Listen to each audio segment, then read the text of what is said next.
Bonjour à tous.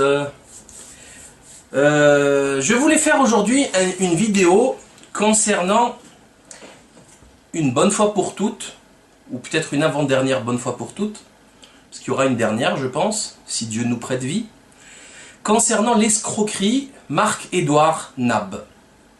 L'escroquerie dans le sens... de toute façon, vous allez comprendre. Alors aujourd'hui, c'est Payday, c'est le jour de la paye. C'est aujourd'hui... Et je vous garantis qu'il y aura du bonus et de la prime. Donc, le patron se sent généreux. Donc, je vais balancer. On va bien balancer, bien large, parce que cette laideur n'a pas le droit d'exister, quoi. Donc, il faut la condamner, il faut la dénoncer, et c'est pas permis. Alors, concernant Marc-Édouard Nab, j'ai toujours été extrêmement courtois, extrêmement... on va dire classe, j'ai pas peur des mots. Pourquoi? Parce que c'est, enfin, je sais pas, certainement vous savez pas, vous n'êtes pas au courant, c'est normal. Pourquoi le seriez-vous sans avoir d'informations précises sur la question? Et vous ne le connaissez pas, donc c'est logique. Et en fait, je voulais vous expliquer un petit peu ce qui s'est passé, ce qui se passe et ce qui s'est passé. En fait, Marc-Édouard Nab, moi je le connais depuis très longtemps, enfin depuis à peu près 9-10 ans. Depuis que je l'ai initié à l'internet, puisque c'est moi qui ai été son webmaster pendant 3, 4, 5 ans, je sais plus, au moins 4-5 ans. Donc c'est moi qui suis allé le voir aux éditions à l'époque de l'autre, la Bertrand, à la place Saint-Sulpice.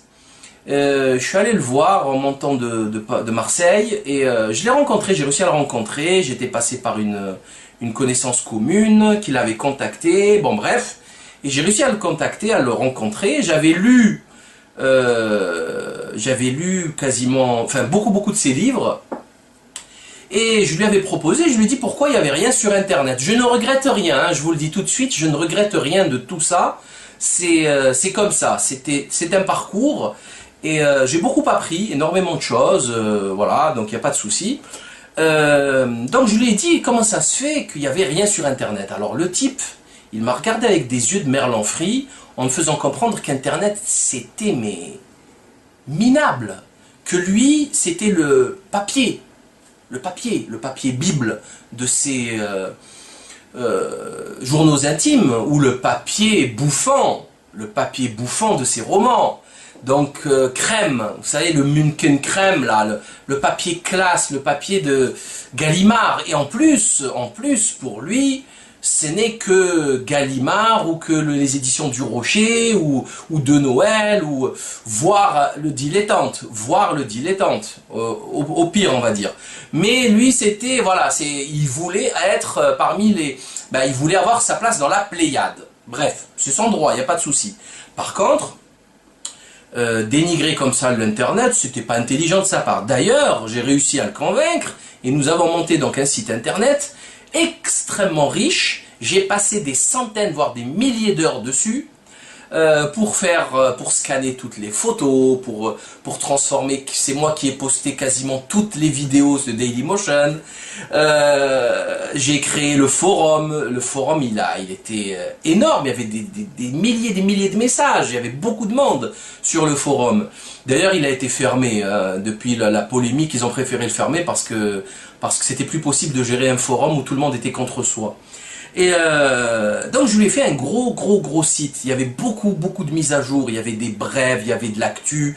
J'ai insulté énormément de monde. D'ailleurs là ils vont être contents, ils vont mettre un visage sur le gars qui les a insultés, les Pierre Cormary, les Juan Asensio, les Philippe Veubré, toute la clique là des dégénérés de parisianistes, et qui se prennent pour des intellectuels. Donc il y avait, bon, c'était vraiment un gros site. Et Marc-Édouard Nab était vraiment un très gros travailleur. C'est un fou furieux, hein, c'est un psychopathe. Il a des centaines et des centaines de photos, d'articles. Il garde toutes les dédicaces. Il fait, enfin, c'est un barjot, hein, c'est un grand malade. C'est la matière dont il avait besoin pour faire ses journaux intimes, et c'est très intéressant. J'ai beaucoup appris sur plein de choses. Et c'est tant mieux. Sauf que cet abruti, il croit que, vous savez, quand vous rencontrez un type à 28 ans, c'est toujours le même à 38. Je sais pas ce qui passe dans leur tête, je ne sais pas ce qui se passe C'est comme ça. Bon, bref.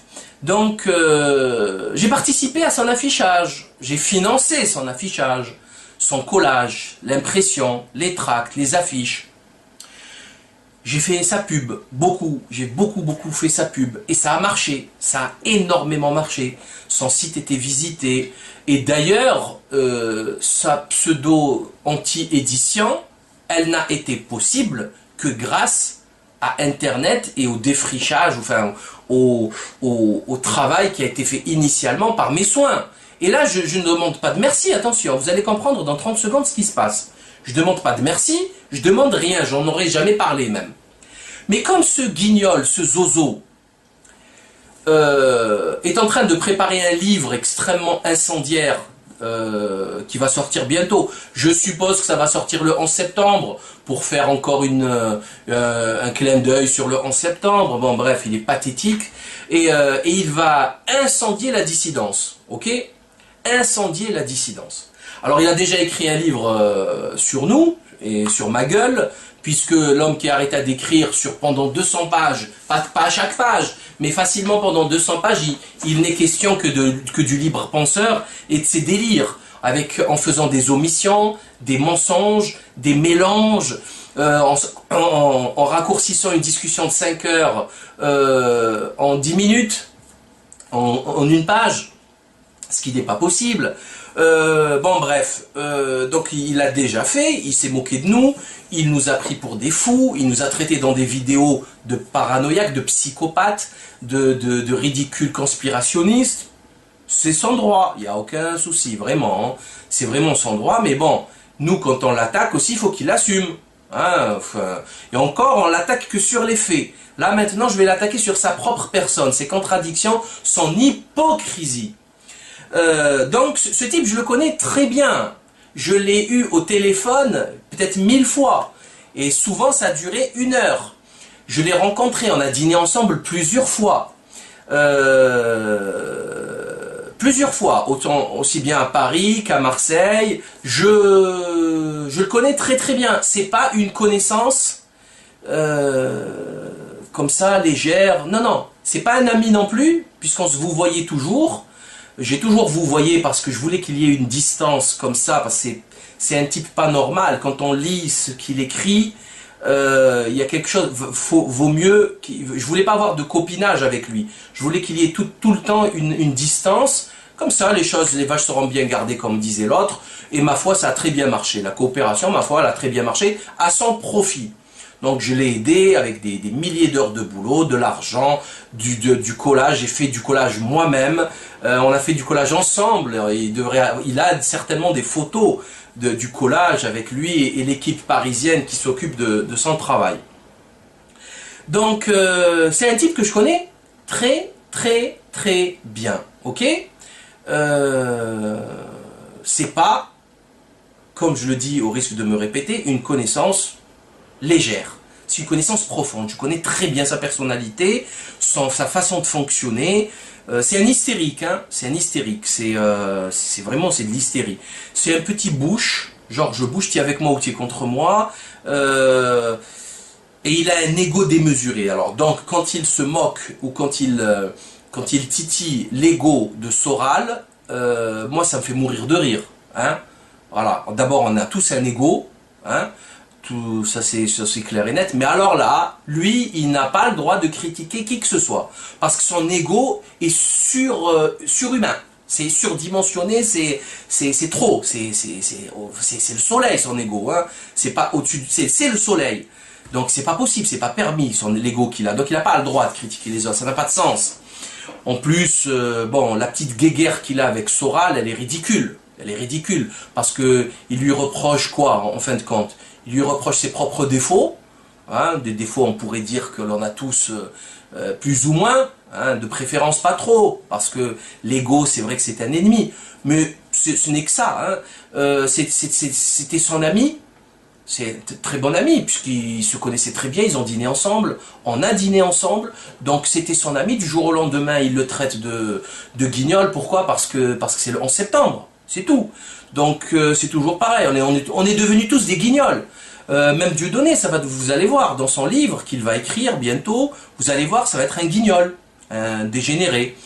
Sauf qu'il va lui trouver des excuses, il va lui dire c'est Soral qui l'a poussé dans tout ça. Vous savez, tout le temps, cette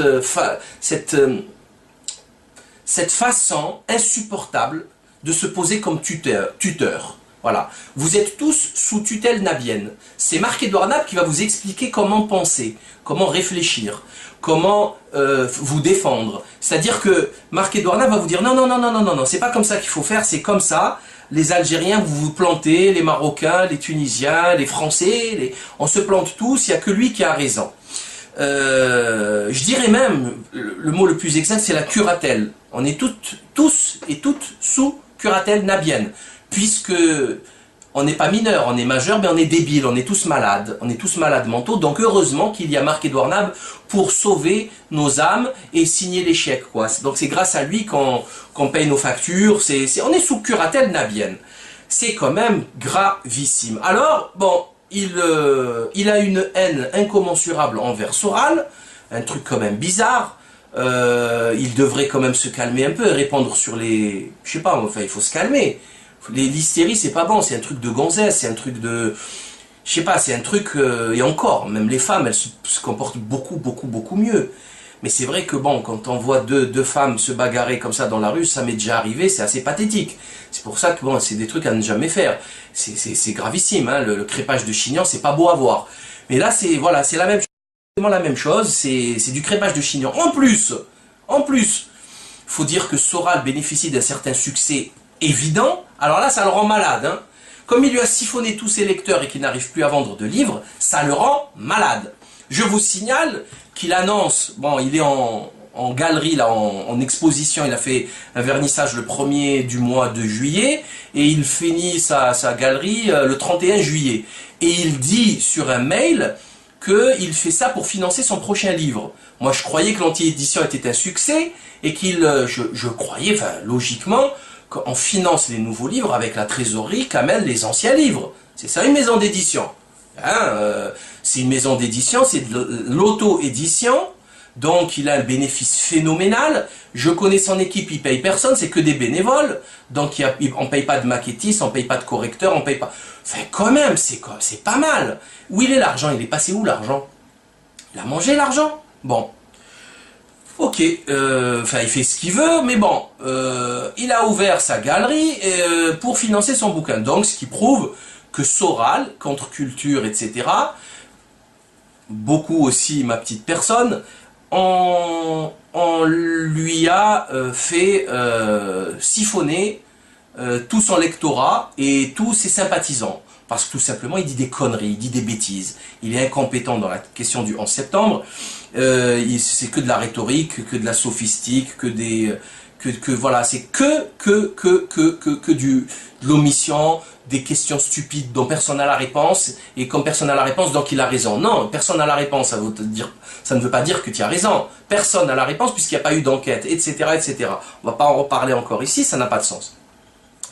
Du coup, voilà, je vous pose le schéma. Alors, qu'est-ce qui s'est passé il y a 10 jours? J'ai reçu la publicité concernant son mailing, sa liste de courriels qu'il envoie pour faire sa pub. Je la reçois sur 2 boîtes différentes. En plus, ça ne m'intéresse pas de savoir que, voilà, moi j'ai effacé. Voilà, c'est tout. C'est une connaissance, c'est de l'histoire ancienne. Donc j'ai demandé vraiment gentiment, très gentiment, avec politesse, de m'effacer de ma ligne, d'effacer mon courriel de leur liste d'envoi groupés. Ce que je fais très souvent avec énormément d'entreprises, parce que sinon c'est du spam à gogo. Je passe mon temps d'ailleurs tous les jours à faire ça. Et vice versa, souvent j'ai des demandes,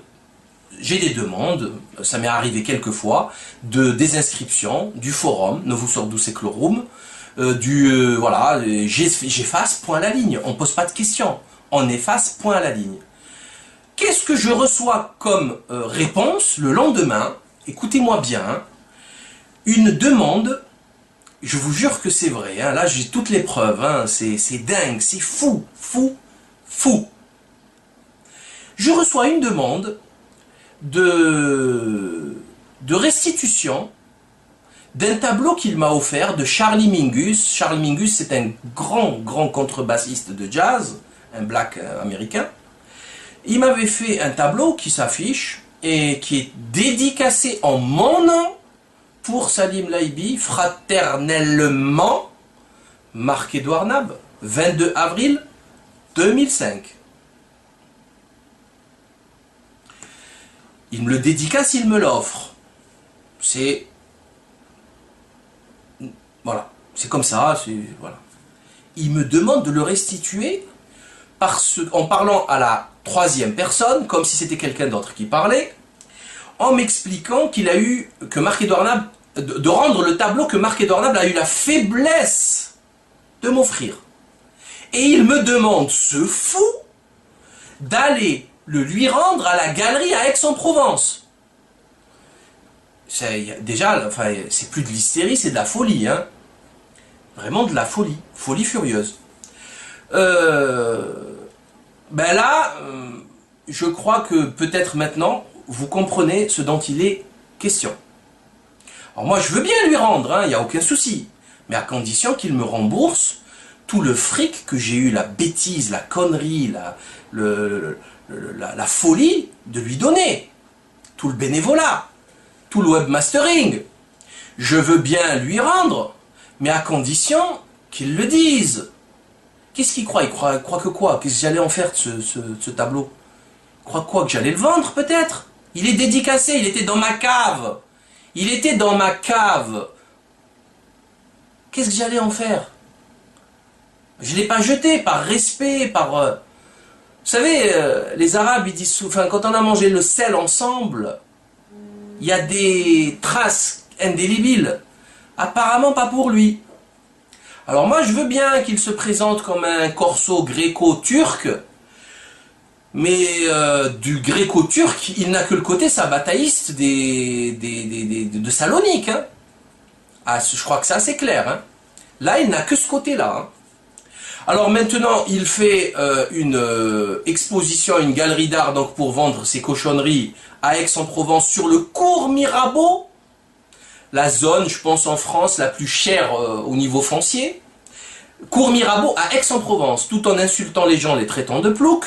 Il y a même des flics qui sont allés dans sa galerie pour leur demander d'enlever immédiatement le panneau qu'il mettait, en disant que tous les Parisiens se foutaient de leur gueule aux Aixois. Bref, c'était pour faire de la pub, bande de ploucs. Hein, c'est une expression que j'utilise souvent d'ailleurs. Et curieusement, voilà, donc qu'est-ce qu'il fait aussi? C'est assez rigolo, il utilise Twitter, il utilise toutes les hautes technologies d'Internet pour faire sa pub aujourd'hui. Grâce à qui? Grâce à Bibi. Alors maintenant, il nous explique dans un live, dans un Twitter live, hein, c'est en direct, il met plein de tweets, il explique tout ce qui se passe, ils insultent les gens qui passent les voir. Alors ceux qui achètent du nab, je vous jure que c'est vrai, hein, c'est des génies, c'est extraordinaire. Et ceux qui n'ont pas d'argent ou qui veulent pas acheter, c'est des merdes. C'est une grosse dame, c'est un ceci, c'est un cela. Enfin, c'est terrible, hein, c'est hallucinant. Alors il a toujours trouvé des dégénérés qui travaillent pour lui, du bénévolat. Là, il y a une petite merdeuse qui poste les tweets. Ça me fait toujours rire. Il y a des Mongoliens là qui m'ont remplacé, qui ont remplacé donc le site internet. C'est vrai qu'il n'était pas d'une grande facture, c'était un truc avec le logiciel Namo, c'était au début, il n'y avait pas Joomla, il n'y avait pas WordPress avec les widgets et tout ça. On ne pouvait pas faire tout ça à l'époque, il fallait être un grand programmeur informaticien. Là maintenant, n'importe qui peut faire un très joli site en quelques clics. Hein. Il suffit de faire des glissés et d'installer des trucs très très sympas très rapidement. Donc voilà, les gens qui ont remplacé, ils ont commencé à cracher sur Salim, sur l'ancien, voilà, ils sont au courant de qui je suis, ils savent que je suis le libre penseur. Mais voilà, donc vous avez les derniers nouveaux qui arrivent, qui vont se faire presser comme des citrons et se faire jeter comme une serpillière, comme un mouchoir, comme un Kleenex usagé. Vous allez voir, hein, vous allez vous en rendre compte tout seul, voilà, vous faites votre vie, j'en ai rien à cirer, c'est le dernier de mes soucis. Moi, ce qui m'intéresse, c'est l'hypocrisie nabienne, donc qui se fait croire, il fait croire au monde que c'est un oriental, un oriental qui demande la restitution d'un cadeau. Alors comme disent pas que c'est pas lui qui a fait cette demande, je le connais, hein, c'est lui qui s'occupe de tout ça, il y a que lui et peut-être quelqu'un d'autre qui savent pour ce tableau, et personne d'autre ne peut demander la restitution d'un tableau si ce n'est son propriétaire. Donc c'est même pas, voilà, c'est un pur produit occidental, individualiste, hystérique, cinglé. C'est, voilà, c'est tout, c'est l'argent, le fric. Rends-moi mon cadeau, rends-moi mon cadeau. Ça me rappelle les divorces, vous savez, il y a eu des divorces où pour partager équitablement les choses, ils ont scié la table, je sais pas, le buffet du salon, ils l'ont scié en deux pour parce qu'ils voulaient pas diviser. Toi tu prends les chaises, moi je prends le buffet. C'est pathétique. Alors là, on le voit, semble-t-il, j'ai cru comprendre qu'il a quitté son ex qui s'appelait Audrey, qui était quelqu'un de très très bien, vraiment de très très bien, très gentil, très sympa, très. Je me demandais d'ailleurs ce qu'elle faisait avec lui, comment elle faisait pour le supporter. Donc là, maintenant, il est avec une maghrébine, une certaine Leïla. Voilà, alors c'est toujours le complexe de l'occidental, vous savez, du colon, envers la maghrébine, l'inaccessible maghrébine. Ça y est, c'est un genre de Graal. Les maghrébines, il n'y a plus de maghrébines, c'est des catins, là, pour une grande majorité, hein, voilà, elle s'habille comme Beyoncé, comme, il n'y a plus rien. Non, non, c'est pitoyable, c'est minable, il y a aucun, il y a rien, il y a plus rien, c'est fini, tout s'est effondré, il n'y a plus rien à faire. Donc là il est tout content, il est avec son costard pourri, là, le nabo, il est sur le cours Mirabeau, hein. Le révolutionnaire germano-pratin, il s'est exilé à Aix-en-Provence sur le cours Mirabeau, hein, et il croit qu'il est subversif. Viens, je te trouve une salle, viens. Je te trouve une salle à la Castellane ou à Campagne-l'Évêque. Un truc associatif, là, chez tonton Gibou. Viens, viens afficher tes conneries, là. On va voir qui c'est qui va les acheter. Tes petits portraits, là, tes cartes postales à 150 €. Viens, on va voir c'est qui le subversif, c'est qui le dissident. C'est pas possible d'être aussi stupide, de se croire dissident en ayant bu à la mamelle de germano-pratine toute sa vie. Et là, il finit où? Il finit au cours Mirabeau. Au cours Mirabeau. C'est dingue, c'est dingue. La prochaine étape, c'est quoi? C'est Monaco. C'est Monaco, c'est le gala de charité du prince Albert. C'est pas possible. Mais ça va pas la tête. Et tout ça, c'est catholique. C'est catholique. L'adultère, c'est catholique. Coucher comme ça avec des filles, c'est catholique. C'est christique. Ah oui, bien sûr, on va nous dire que le Christ, Marie-Madeleine, prostituée. Inventez, inventez, inventez. Inventez vos religions quittes. Vous allez bien, ça va très bien finir tout ça. Et ça donne des leçons. Ces gens-là nous donnent des leçons sur la façon avec laquelle on doit penser le monde. Plein de contradictions comme ça. Alors moi, pour finir cette vidéo, je crois qu'il est temps d'en finir parce que franchement, c'est pathétique. J'en ai encore des choses à raconter, vous inquiétez pas. Hein. J'ai beaucoup de choses à raconter. C'est des années de boulot et de proximité, vous inquiétez pas. Son bouquin, c'est du pipeau. Il y a rien à dire, il y a rien à faire. Je sais même pas qui c'est qui va l'acheter, qui va le lire. C'est une cochonnerie. Voilà, c'est tout. C'est rien d'autre.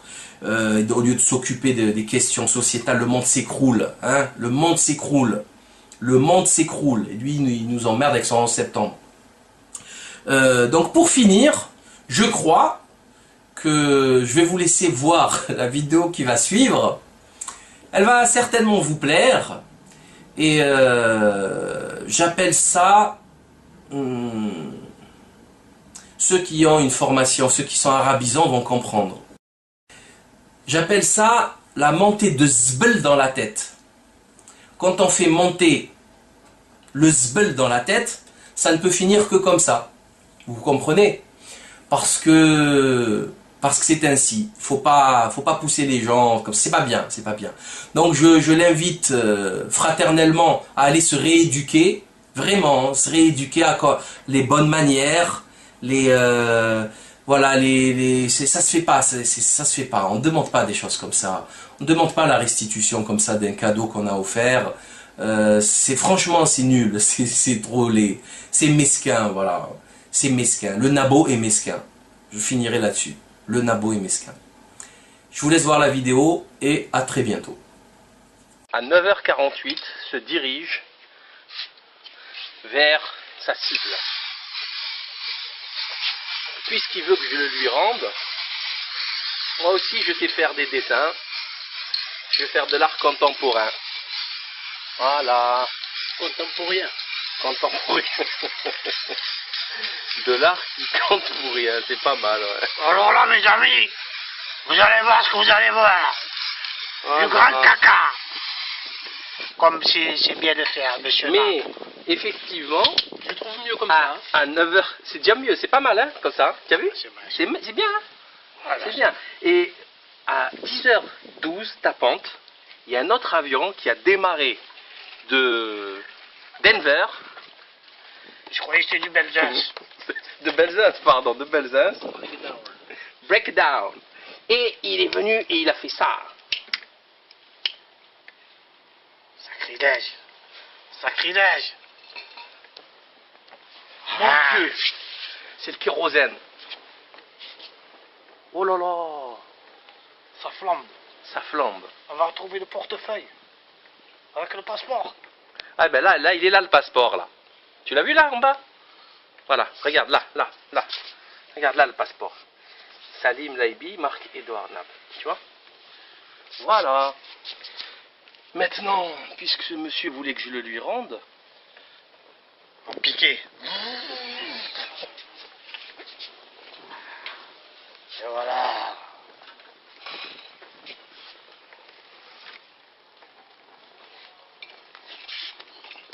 Il est où le tableau de Nab? Ouais, j'ai plus de Mais il est où? Qu'il est où? Ouais, c'est bon. Bah dis donc, bande de petits salopards. Vous m'avez tout brûlé là.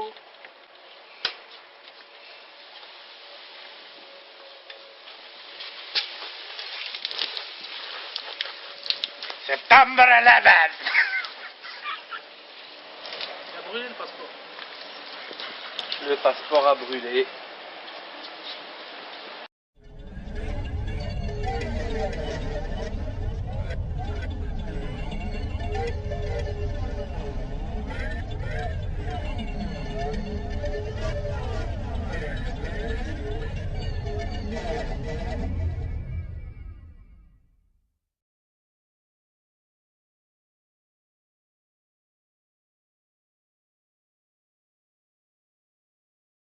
Message, il y avait beaucoup de monde sur le forum.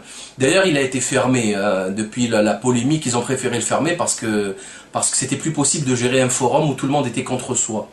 Et donc, je lui ai fait un gros site. Il y avait beaucoup de mises à jour. Il y avait des brèves, il y avait de l'actu. J'ai insulté énormément de monde. D'ailleurs, là, ils vont être contents. Ils vont mettre un visage sur le gars qui les a insultés, les Pierre Cormary, les Juan Asensio, les Philippe Veubré, toute la clique là des dégénérés de parisianistes et qui se prennent pour des intellectuels. Il y avait, bon, c'était vraiment un gros site. Et Marc Edouard Nab était vraiment un très gros travailleur. C'est un fou furieux, hein, c'est un psychopathe. Il a des centaines et des centaines de photos, d'articles. Il garde toutes les dédicaces. Il fait, enfin, c'est un barjot, hein, c'est un grand malade.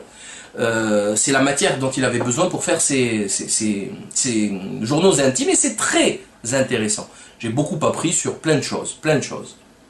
Et c'est tant mieux. Sauf que cet abruti, il croit que, vous savez, quand vous rencontrez un type à 28 ans, c'est toujours le même à 38. Je sais pas ce qui passe dans leur tête, je ne sais pas ce qui se passe. C'est comme ça. Bon, bref. Donc, j'ai participé à son affichage. J'ai financé son affichage. Son collage, l'impression, les tracts, les affiches. J'ai fait sa pub, j'ai beaucoup fait sa pub, et ça a marché, ça a énormément marché. Son site était visité, et d'ailleurs, sa pseudo anti-édition, elle n'a été possible que grâce à Internet et au défrichage, enfin, au travail qui a été fait initialement par mes soins. Et là, je ne demande pas de merci, attention, vous allez comprendre dans 30 secondes ce qui se passe. Je ne demande pas de merci, je ne demande rien, j'en aurais jamais parlé même. Mais comme ce guignol, ce zozo, est en train de préparer un livre extrêmement incendiaire qui va sortir bientôt. Je suppose que ça va sortir le 11 septembre pour faire encore un clin d'œil sur le 11 septembre. Bon bref, il est pathétique. Et il va incendier. C'est pas, comme je le dis au risque de me répéter, une connaissance légère. C'est une connaissance profonde. Je connais très bien sa personnalité, sa façon de fonctionner. C'est un hystérique, hein. C'est un hystérique. C'est vraiment, c'est de l'hystérie. C'est un petit bouche, genre je bouge, tu es avec moi ou tu es contre moi. Et il a un ego démesuré. Alors donc quand il se moque ou quand il titille l'ego de Soral, moi ça me fait mourir de rire. Hein. Voilà. D'abord on a tous un ego, hein. Tout ça c'est clair et net, mais alors là, lui, il n'a pas le droit de critiquer qui que ce soit, parce que son ego est surhumain, c'est surdimensionné, c'est trop, c'est le soleil son ego, hein. C'est pas au-dessus, c'est le soleil, donc c'est pas possible, c'est pas permis l'ego qu'il a, donc il n'a pas le droit de critiquer les autres, ça n'a pas de sens. En plus, bon, la petite guéguerre qu'il a avec Soral, elle est ridicule. Elle est ridicule, parce que il lui reproche quoi, en fin de compte? Il lui reproche ses propres défauts, hein, des défauts on pourrait dire que l'on a tous plus ou moins, hein, de préférence pas trop, parce que l'ego c'est vrai que c'est un ennemi, mais ce n'est que ça, hein. C'était son ami, c'est un très bon ami, puisqu'ils se connaissaient très bien, ils ont dîné ensemble, on a dîné ensemble, donc c'était son ami, du jour au lendemain il le traite de guignol, pourquoi? Parce que c'est le 11 septembre. C'est tout. Donc c'est toujours pareil, on est devenus tous des guignols. Même Dieudonné, vous allez voir, dans son livre qu'il va écrire bientôt, vous allez voir, ça va être un guignol, un dégénéré. Sauf qu'il va lui trouver des excuses, il va lui dire c'est Soral qui l'a poussé dans tout ça. Vous savez, tout le temps, cette façon insupportable de se poser comme tuteur. Voilà. Vous êtes tous sous tutelle nabienne. C'est Marc-Édouard Nab qui va vous expliquer comment penser, comment réfléchir, comment vous défendre. C'est-à-dire que Marc-Édouard Nab va vous dire non, c'est pas comme ça qu'il faut faire, c'est comme ça. Les Algériens, vous vous plantez, les Marocains, les Tunisiens, les Français, on se plante tous, il n'y a que lui qui a raison.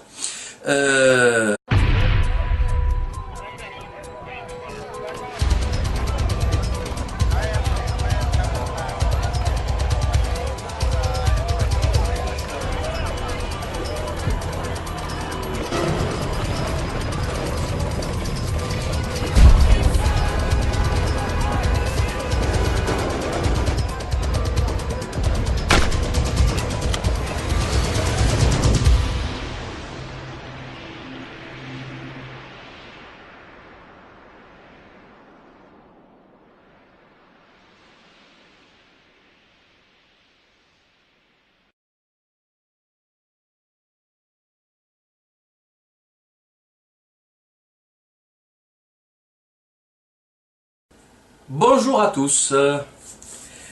Je voulais faire aujourd'hui une vidéo concernant une bonne fois pour toutes, ou peut-être une avant-dernière bonne fois pour toutes, parce qu'il y aura une dernière, je pense, si Dieu nous prête vie, concernant l'escroquerie Marc-Édouard Nab. L'escroquerie dans le sens... de toute façon, vous allez comprendre. Alors aujourd'hui, c'est Payday, c'est le jour de la paye. C'est aujourd'hui... Et je vous garantis qu'il y aura du bonus et de la prime. Donc, le patron se sent généreux. Donc, je vais balancer. On va bien balancer, bien large, parce que cette laideur n'a pas le droit d'exister, quoi. Hein. Donc, il faut la condamner, il faut la dénoncer, et c'est pas permis. Alors, concernant Marc-Édouard Nab, j'ai toujours été extrêmement courtois, extrêmement... on va dire classe, j'ai pas peur des mots. Pourquoi? Parce que c'est, enfin, je sais pas, certainement vous savez pas, vous n'êtes pas au courant, c'est normal. Pourquoi le seriez-vous sans avoir d'informations précises sur la question? Et vous ne le connaissez pas, donc c'est logique. Et en fait, je voulais vous expliquer un petit peu ce qui s'est passé, ce qui se passe et ce qui s'est passé. En fait, Marc-Édouard Nab, moi je le connais depuis très longtemps, enfin depuis à peu près 9-10 ans. Qui est la dissidence, ok? incendier la dissidence. Alors il a déjà écrit un livre sur nous et sur ma gueule, puisque l'homme qui a arrêté d'écrire sur pendant 200 pages, pas à chaque page, mais facilement pendant 200 pages, il n'est question que du libre penseur et de ses délires, en faisant des omissions, des mensonges, des mélanges, en raccourcissant une discussion de 5 heures en 10 minutes, en une page, ce qui n'est pas possible. Bon bref, donc il l'a déjà fait, il s'est moqué de nous, il nous a pris pour des fous, il nous a traités dans des vidéos de paranoïaques, de psychopathes, de ridicules conspirationnistes. C'est sans droit, il n'y a aucun souci, vraiment, hein. C'est vraiment sans droit, mais bon, nous quand on l'attaque aussi, il faut qu'il assume. Hein, enfin, et encore, on l'attaque que sur les faits. Là maintenant, je vais l'attaquer sur sa propre personne, ses contradictions, son hypocrisie. Donc ce type, je le connais très bien. Je l'ai eu au téléphone peut-être 1000 fois. Et souvent, ça a duré 1 heure. Je l'ai rencontré, on a dîné ensemble plusieurs fois. Plusieurs fois, aussi bien à Paris qu'à Marseille. Je le connais très très bien. C'est pas une connaissance comme ça, légère. Non, non. C'est pas un ami non plus, puisqu'on se vous voyait toujours. J'ai toujours vous voyez parce que je voulais qu'il y ait une distance comme ça, parce que c'est un type pas normal. Quand on lit ce qu'il écrit, il y a quelque chose, vaut mieux, je voulais pas avoir de copinage avec lui. Je voulais qu'il y ait tout le temps une distance. Comme ça, les vaches seront bien gardées, comme disait l'autre. Et ma foi, ça a très bien marché. La coopération, ma foi, elle a très bien marché à son profit. Donc je l'ai aidé avec des milliers d'heures de boulot, de l'argent, du collage. J'ai fait du collage moi-même. On a fait du collage ensemble. Il a certainement des photos du collage avec lui et l'équipe parisienne qui s'occupe de son travail. Donc c'est un type que je connais très très très bien. Ok, depuis que je l'ai initié à l'internet, puisque c'est moi qui ai été son webmaster pendant 3, 4, 5 ans, je sais plus, au moins 4-5 ans. Donc c'est moi qui suis allé le voir aux éditions à l'époque de l'autre, la Bertrand, à la place Saint-Sulpice.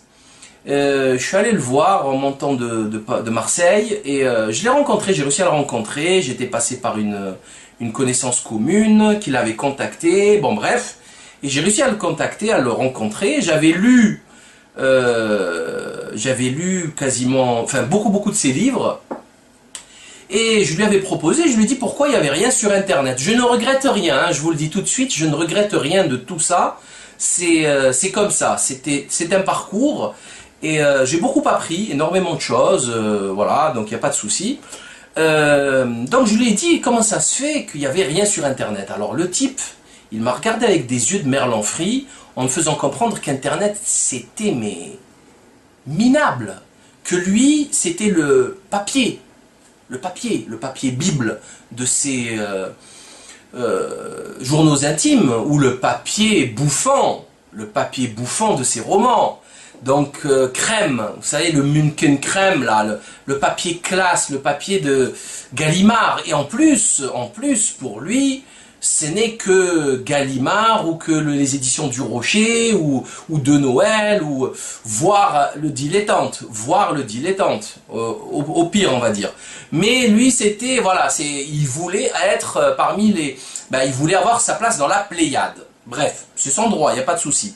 Par contre, dénigrer comme ça l'internet, c'était pas intelligent de sa part. D'ailleurs, j'ai réussi à le convaincre et nous avons monté donc un site internet extrêmement riche. J'ai passé des centaines voire des milliers d'heures dessus pour scanner toutes les photos, pour transformer. C'est moi qui ai posté quasiment toutes les vidéos de Dailymotion.